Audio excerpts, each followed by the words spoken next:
মার্কিন কংগ্রেসের অনুমোদন ছাড়াই ইরানে যুক্তরাষ্ট্র হামলা চালানোয় বিশ্ব মহলে চলছে সমালোচনার ঝড়। নিন্দা জানিয়েছে ভেনেজুয়েলা, কিউবা ও মেক্সিকোর নেতারা। পরিস্থিতি পর্যবেক্ষণ করছে মধ্যপ্রাচ্যের দেশ সৌদি আরব।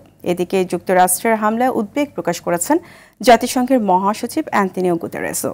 তবে যুক্তরাষ্ট্রের পক্ষ নিয়েছে ব্রিটেন ও অস্ট্রেলিয়া। বিস্তারিত থাকছে অর্ণব প্রসাদের রিপোর্টে। আন্তর্জাতিক আইনকে বৃদ্ধাঙ্গুলি দেখিয়ে ইরানের ৩টি গুরুত্বপূর্ণ পারমাণবিক স্থাপনায় হামলা চালিয়েছে যুক্তরাষ্ট্র।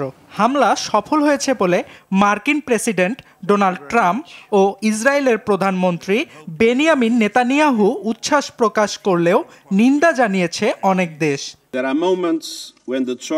ইরানে যুক্তরাষ্ট্রের হামলাকে বিপজ্জনক উত্তেজনার বহিঃপ্রকাশ বলে উল্লেখ করেছেন জাতিসংঘের মহাসচিব অ্যান্তোনিও গুতেরেস। হামলার কারণে মধ্যপ্রাচ্যের চলমান সংঘাত দ্রুত নিয়ন্ত্রণের বাইরে চলে যেতে পারে বলেও শঙ্কা জানান তিনি। সরাসরি যুক্তরাষ্ট্রের হামলার নিন্দা না জানালেও সৌদি আরব ইরানের পরিস্থিতি গভীরভাবে পর্যবেক্ষণ করছে বলে জানিয়েছে সৌদি পররাষ্ট্র দপ্তর। উদ্বেগ প্রকাশ করেছে কাতার, ওমান ও ইরাকও।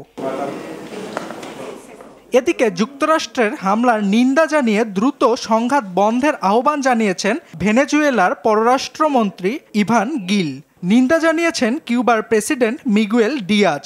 আন্তর্জাতিক আইন লঙ্ঘন করে যুক্তরাষ্ট্র ইরানে হামলা চালিয়েছে বলে অভিযোগ করেন তিনি। আলোচনার মাধ্যমে সংকট সমাধানের আহ্বান জানিয়েছে মেক্সিকোর পররাষ্ট্র মন্ত্রণালয়।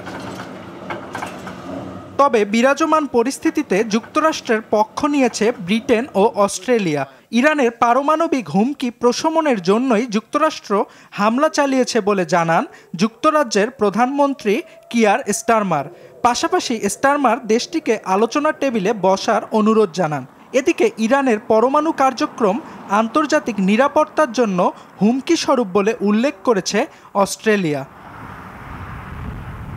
অর্ণব প্রসাদ, RTV।